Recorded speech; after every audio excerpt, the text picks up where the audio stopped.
माँ बाप की जिंदगी में, माँ बाप हमारी जिंदगी में सबसे बेस्ट रास्ता सेलेक्ट करते हैं। हमारे लिए कौन सा परिवार अच्छा है, कौन सी लड़की अच्छी है, कौन सा लड़का अच्छा है, कौन सा खानदान बेस्ट है, ये हम नहीं तय करें, हमारे माँ बाप तय करेंगे। क्योंकि हमारे तय करने में नुकसान है। हम ऊपर नीचे नहीं देख सकते, हम दाएं बाएं नहीं मुलाजा कर सकते। हम तो सिर्फ एक जुमला सुन लेते मोबाइल पे, कोई कह दे कि मैं तुम्हारे लिए जान देने को तैयार हूं, बस अब क्या साहब, हम तो फूल के गुलगुला हो जाते हैं कि फलाने लड़का तो जान देने को तैयार है। ऐसा जान देने वाला कौन इस समाज में हमारा पैदा होगा? जो इससे बेस्ट लड़का तो कोई होगा ही नहीं। चलो बेहतर है कि मैं इन्हीं से शादी करूं। मैं ऐसी बहनों से और अपनी बेटियों से कहूंगा, ए मेरी बहनों और बेटियों, इस धरती पर तेरे बाप और तेरे भाई से ज्यादा तुमसे प्यार करने वाला कोई नहीं है। आज भी ऐसे नाफरमान बच्चे हमारे माशरे में हैं, ऐसे नाफरमान हैं जिनको उनके बाप के ताल्लुक से हमेशा ये डाउट रहता है कि उसका बाप उसके लिए कुछ नहीं किया है। रहता है कि नहीं? अक्सर लड़का बोलता अपने पिता से कि आपने हमारे लिए क्या किया, क्या किया आपने? ये बंगला मैंने बनाया, मार्केट में जमीन मैंने ली है, गाड़ी उड़ी सब मैंने खरीदी है, आप तो खाली पैदा कर दिए थे। ये बोलता है ना, इतना गलत है। आहा मुसलमानों, हम लोग जो आज कहने शुरू कर दिए अपने माँ बाप को, गौर कीजिएगा कि आपने हमारे लिए क्या किया है। एक नशे में, पैसे का नशा, दौलतों की रेल पेल और क्या कहते हैं साहब, शोहरतों की वजह से हम अपने बाप के एहसानात को भूल जाते हैं और हम बोलते हैं कि बाप को कि आपने मेरे लिए क्या किया है। मैं कहना चाहता हूं कि अगर आपका बाप जिंदा है ना, अगर आपको पता करना है कि आपका बाप आपके लिए क्या किया है, तो रात की तन्हाई में कभी अपने बाप के सर के कपड़े उठाकर उनके बाल आप गिनने की कोशिश करें। आज हमारे वालिदैन जो को परेशानी है, और वालिद को जो परेशानी खास तौर पे, उनके सर के जो बाल उड़े हैं, उसके बाल उड़ने की वजह यह नहीं है कि उनकी उम्र हो गई है, उनके बाल उड़ने की वजह यह है कि हमारी फिक्र में उन्होंने अपने बाल उड़ा दिए। 40-45 साल में एक आदमी आज डायबिटिक हो जाता है, शुगर का पेशेंट हो जाता है साहब। एक बाप को शुगर की बीमारी जो आज हो रही है ना, 99% उसकी वजह परेशानी है, उसकी वजह दिक्कत है। शुगर होना परेशानी है, और परेशानी एक बाप को, गार्जियन को क्यों होती है? क्योंकि एक बाप की निगाहें देखती है कि उसका जवान बेटा बर्बाद हो रहा है, उसको कैसे लाइन पे लाया जाए, उसकी जिंदगी कैसे बनाई जाए, उसको उसके मुस्तकबिल कैसे अच्छे हो जाए। इसके तनाजुर में एक बाप की कोशिश इतनी बढ़ जाती है, किसी टेंशन में वो बाप डायबिटिक होता है, उस बाप को शुगर की बीमारी हो जाती है। इसलिए नौजवानों, कभी अपने माँ बाप को तकलीफ देने की कोशिश मत करो। अगर आपका बाप नाराज रहेगा ना, हुजूर पीर साहब किबला जब तशरीफ लाएंगे या इनसे जब मुलाकात होगी, हुजूर पीर साहब के कदम मुबारक को चूम कर आप कहिएगा, पूछिएगा कि माँ बाप अगर नाराज रहे तो क्या कभी अल्लाह राजी होगा? कभी नहीं होगा। बाप नाराज रहे, दुनिया का कोई व्यक्ति अल्लाह को राजी नहीं कर सकता अगर उसके बाप नाराज हैं। मगर हमने अपने बाप को नाराज करने के लिए जो हरबे अपनाए, और आज समाज जो टूट रहा है, 80 साल की उम्र में आज हमारा बाप बेड पर लेटा है, पखाना और पेशाब किए हुए बेड पर, और उसी बेडशीट पर वो घंटों से लेटा है। एक जमाना था जब हमारी पैदाइश पे हमारा बाप खुशियां मनाता था कि अल्लाह ने मुझे लड़का दिया। हजरत, मुझे 5 बेटे, कोई बोलता है 4 बेटे, कोई बोलता है 7 बेटे हुए, मगर 7 बेटा 7 जगह पर अलग अलग अपनी जिंदगी में ऐश और मस्ती में जी रहा है, और 80 साल की उम्र में उसका बूढ़ा बाप पेशाब पर घंटों से लेटा हुआ है। सुभान अल्लाह, सुभान अल्लाह। ये कितनी तबाही की बात है। बाप पेशाब पर लेटे और बेटा एयर कंडीशन रूम में आराम करे। लानत हो इसी ठेकेदारी पर, लानत हो इसी नौकरी पर, लानत हो इसी सर्विस पर, लानत हो इसी मुलाजमत पर, लानत हो इसे पैसे पर, लानत हो इसे माल पर, लानत हो इसी दौलत पर, लानत हो इसी ताकत पर, लानत हो इसी शोहरत पर, जिस शोहरत की बुनियाद पर हमारे बूढ़े बाप को तकलीफ हो जाए, जिस पैसे की बुनियाद पर बाप को खुशी न मिल सके, जिस दौलत की बुनियाद पर बूढ़े बाप को सुख और चैन की नींद हम न दे सके। आज हमारे नौजवानों के दिलों ऊपर जो अफसुर्दगी हमेशा उनके चेहरे पर रहती है और दिलों में जो मलाल रहता है, ये मलाल होने की वजह क्या है? आज हमारा बेटा कोई कलकत्ता में कमाता है, कोई बेटा हमारा दिल्ली में खटता है, कोई बेटा पंजाब का ठेकेदार है, हमारा कोई बच्चा आज विदेशों में दोहा, कतर, ओमान, सऊदीया में न जाने कहां कहां कमाता है। मगर हमने आज उन बच्चों को देखकर क्या सीखा? कोई बेटा हमारा वो बेटा खुश नहीं जिसके माँ बाप नाराज है। कमाने के लिए 50,000 रुपया महीना तनख्वाह हमारी है, आमदनी के लिए 1 लाख रुपया महीना हमारी आमदनी है, कमाई के लिए 5-5 लाख रुपया महीना एक ठेकेदार कमाता है। मगर मैं पूछना चाहता हूं, आज उनका चेहरा इसलिए लटका हुआ है, आज इतनी परेशानियां इसलिए उनके पास है। आज जो मौलवी मौलाना और पीरों की बारगाह में जाकर वो तावीज़ात मांगते थकता नहीं, ये तावीज लेने की हाजत नहीं है। सबसे बड़ी तावीज तो उनके आंगन में है, सबसे बड़ी तावीज तो उनके घर में है। ये 50,000 रुपया कमाने के बाद भी जो आज हमारी परेशानी कम नहीं होती, वजह हमारा बूढ़ा बाप परेशान है, हमारी माँ परेशान है, हमारा बाप परेशान है। नौजवानों, अगर इस परेशानी से आजादी चाहिए तो बहुत बड़ा ठेकेदार और बहुत बड़ी नौकरी और बहुत बड़ी मुलाजमत और बहुत बड़ा जॉब लेने की हाजत नहीं।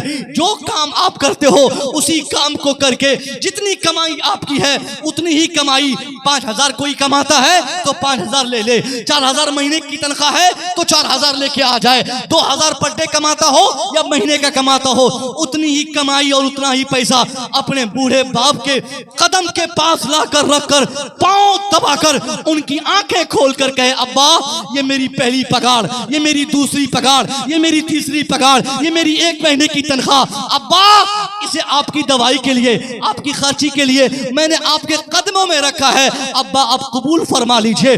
80-90 साल की उम्र में बूढ़ा बाप बिस्तर पे लेटा करीबुल मरगी की हालत में जवान बेटे की मेहनत की कमाई का 5,000 रुपया जिस दिन एक्सेप्ट कर ले, कबूल कर ले, उस दिन वो बाप अपने बेटे की कमाई देखकर अल्लाह की बारगाह में खुश होकर बाप कहेगा, अल्लाह मैंने अपने मजदूर बेटे की इस पगार को कबूल कर ली है, अल्लाह तू भी मेरे बेटे को कबूल फरमा ले। खुदा की कसम, सरकार मसरूर मिल्लत की बारगाह से मुसव्विर रजा का यह आपको चैलेंज भरा पैगाम है कि जिस दिन आपका बाप आपकी किसी 1 महीने की तनख्वाह लेकर आपको कबूल कर ले और आपके हक में अल्लाह की बारगाह में दुआ कर दे, खुदा की कसम अल्लाह आपकी 5,000 की कमाई में बरकतें 50,000 की अता फरमा देगा।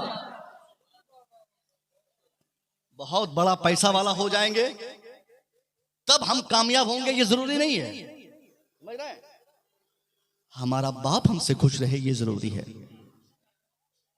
पलानी डालकर, तंबू डालकर, झोपड़ी लगाकर हमारे वालिदैन ने हमको पाला। आज 2-4 पैसे कमाने के हम काबिल हो गए तो हम बाप से बोलते हैं कि आपने मेरे लिए क्या किया है। साहब मैं अपनी बात बताता हूं आपको। 2002 में मैं उत्तर प्रदेश में पढ़ रहा था। रमजान शरीफ से पहले जो बड़ी छुट्टी होती है, उस छुट्टी के मौके से मेरे वालिद ने कुछ पैसे लगाए थे मनी ऑर्डर। पैसा मुझ तक पहुंचा नहीं, छुट्टी हो गई, सारे बच्चे अपने अपने घर चले गए और मैं मदरसे में रुक गया। चूंकि पैसे थे नहीं कि मैं घर आऊं, वालिद मोहतरम ने इंतजार किया। फिजिकली आप लेने के लिए चल पड़े, मुगल सराय बनारस होते हुए आप वहां गए, मुझे लिया। आपके पास भी पैसे मुख्तसर थे, टिकट वगैरह में सब पैसे खत्म हो गए। मुगल सराय रेलवे स्टेशन पे मेरे वालिद मोहतरम ने 4 केले खरीदे मुझे खिलाने के लिए। मुझे भूख लगी थी, मैंने 3 खाए, 1 छोड़ दिया मैंने। और मैंने अपने बाप से कहा कि अब्बा आप भी खा लीजिए और कीजिएगा। बाप की मोहब्बत देखिए, बाप अपनी मोहब्बत को दिखाता नहीं है। ये आंखें होनी चाहिए हमारी कि हम उन्हें देख लें, हमारी आंखें होनी चाहिए ऐसी कि हम उससे मुलाहाजा कर लें। हमारे वालिद मोहतरम ने कहा, बेटा मेरी तबीयत खराब है, मैं नहीं खाऊंगा, मेरी तबीयत खराब है, मैं। अरे बोलिए ना क्या हुआ? हुजूर आने वाले हैं आप थोड़ी देर में। जो लोग इधर उधर भटक रहे हैं वो जगह ले लें, बहुत परेशानी होगी। और ये मोहब्बत का तकाजा भी है कि आप आ जाएं। और ये ऐसी गुफ्तगू बहुत कम मैं करता हूं या कोई करते हैं, ये समाज की जरूरत की चीज है साहब। ये कोई तकरीर नहीं, अपना दर्द बता रहा हूँ। आज जो हमारा समाज टूट रहा है ना, उसकी एक बड़ी वजह बता रहा हूँ। नबी की सीरत के हिस्से की मैंने चंद बातें मैंने आप तक पहुंचाई थी, हुजूर की सीरत की, ताकि आप और हम समझ जाए। मेरे वालिद ने कहा कि बेटा मुझे भूख नहीं लगी है, तबीयत मेरी खराब है, पेट खराब है। वही बाप घर पहुंचने के बाद अम्मी से वालिद कह रहे हैं, मेरे वालिद, कि जल्दी से खाना लाओ, मुझे बहुत भूख लगी है। वो समझे कि अगर मैं केला खा लूंगा तो बेटा मेरा क्या खाएगा। इसी मुसीबत से, ए बाबू हेलो, क्या मोबाइल दिखा रहे हैं? मोबाइल मत दिखाइए ना, गुफ्तगू मत कीजिए, आगे में बैठे हैं, इसका एहतराम कीजिए बेटा। महफिल है, सरकार मसरूर मिल्लत रूहानी तौर पर हम सबको मुलाजा फरमा रहे हैं, और ऐसी महफिल में बैठकर हम गुफ्तगू न करें। बिल्कुल हम जो है तो बिल्कुल एकदम संजीदगी के साथ हम समाप्त करें। कुछ नहीं, मोबाइल वगैरह ठीक है, ये कैमरा उमरा सब ठीक है अपनी जगह पे, आप लोग अपना अपना काम कर रहे हैं, मगर गुफ्तगू पे ध्यान दें कि हम कहना क्या चाह रहे हैं। हमारे वालिदैन ने हमें बहुत मेहनत से पाला है, बहुत मेहनत से। अगर ये देखना हो ना, कभी हॉस्पिटल जाए, वहां आज जो बाप अपने बच्चे को सीनों से लगाकर दवाई लेने के लिए लाइन पे खड़ा रहे ना, ऐसे ही कभी हमारा भी बाप भी खड़ा हुआ होगा। उसे देखकर हम सबक सीखे। जो लोग अपने बच्चों की फीस अदा करने के लिए किसी से कर्जा मांगते हैं, लेकिन ये समाज पूरा टूटता जा रहा है। ऐसे ऐसे लड़के अपने माँ बाप को तकलीफ दे रहे हैं ना। हमारी जिंदगी की तमाम कामयाबी एक तरफ, और हमारे वालिदैन के चेहरे पर मुस्कुराहट हो, ये कामयाबी एक तरफ। बात समझे? हम अपनी पूरी लाइफ में तब तक सेटलमेंट और खुशहाल नहीं हो सकते जब तक हमारे जिंदा माँ बाप की खिदमत, वो चालीसवां और चाहरम और तीजा और वो क्या कहते साहब कुरान खानी और वो जलसा करके मौलाना लोगों को बुला के माँ बाप के नाम पे इसाले सवाब करने से बेहतर है ना कि माँ बाप की जिंदगी में खिदमत की जाए, है कि नहीं? वो भी अपनी जगह पे ठीक है, मगर जब माँ बाप जिंदा होते हैं तो उस वक्त एक गिलास पानी देने की हमें फुर्सत नहीं, उनका पांव दबाने का हमारे पास टाइम नहीं। पांव दबाना तो दूर की बात है, बात तक मानने को बच्चे तैयार नहीं होते। अगर बाप कह दे अपने बेटे से कि बेटा ये काम नहीं करना है, तो बेटा उसको कहेगा आप ही जानते हैं ये भालुआ काम है, ये अच्छा काम है, आपको पता नहीं है, आपको जानते नहीं है। नहीं साहब, हमारे माँ बाप अगर कोई खराब और अच्छी जगह के बारे में जो बोल दे, अल्लाह उसे कबूल फरमा लेता है, अल्लाह उसे कबूल करता है। अगर रात की तन्हाई में पत्थरों पथरीले और कटीले रास्ते पर ले जाने के लिए भी हमारे वालिदैन बोल दे कि बेटा चले जाओ तुझे कुछ नहीं होगा, तो उस कटीले और पथरीले रास्ते को भी अल्लाह साफ फरमा देता है। और अगर अच्छा रास्ता हो, उस अच्छे रास्ते पर भी हम चल रहे हैं और बाप रोक दे तो हमें रुक जाना चाहिए, क्योंकि अच्छे रास्ते पर भी हमारे लिए खतरा बैठा रहता है। हमें खतरे का हमेशा सामना करना पड़ता है अगर माँ बाप उस रास्ते पर चलाने के लिए राजी नहीं। हमारी बेटियां, हमारी बहनें और हमारे बेटे, खास तौर पे जो यंग लोग हैं, ये सबसे ज्यादा आज माँ बाप की तौहीन करते हैं, सबसे ज्यादा। और हमारी बच्चियों में तो ये आदत लग गई है, एक नई बात मैं बता रहा हूं आपको, अपनी मर्जी की शादी करने की। अपनी मर्जी की शादी हो रही कि नहीं? अरे हो रही है ना भैया। हमारी बेटियों को इतनी भी फिक्र नहीं कि वो कैसे किसके सामने में क्या बोलने जा रही है। वो अपने बाप से कहती है अब्बा मैं उसी से शादी करूंगी, बहुत अच्छा लड़का है। बेटा किसी लड़की के बारे में बोलता है कि अब्बा मैं उसी लड़की से शादी करूंगा, वो बहुत अच्छी लड़की है। मैं कहना चाहता हूं कि जिस बाप ने मुझे पैदा किया है, हमारे लिए कौन सा लड़का बेस्ट है, कौन सी लड़की अच्छी है, इसका डिसाइड हमारे माँ बाप करेंगे या हम करेंगे?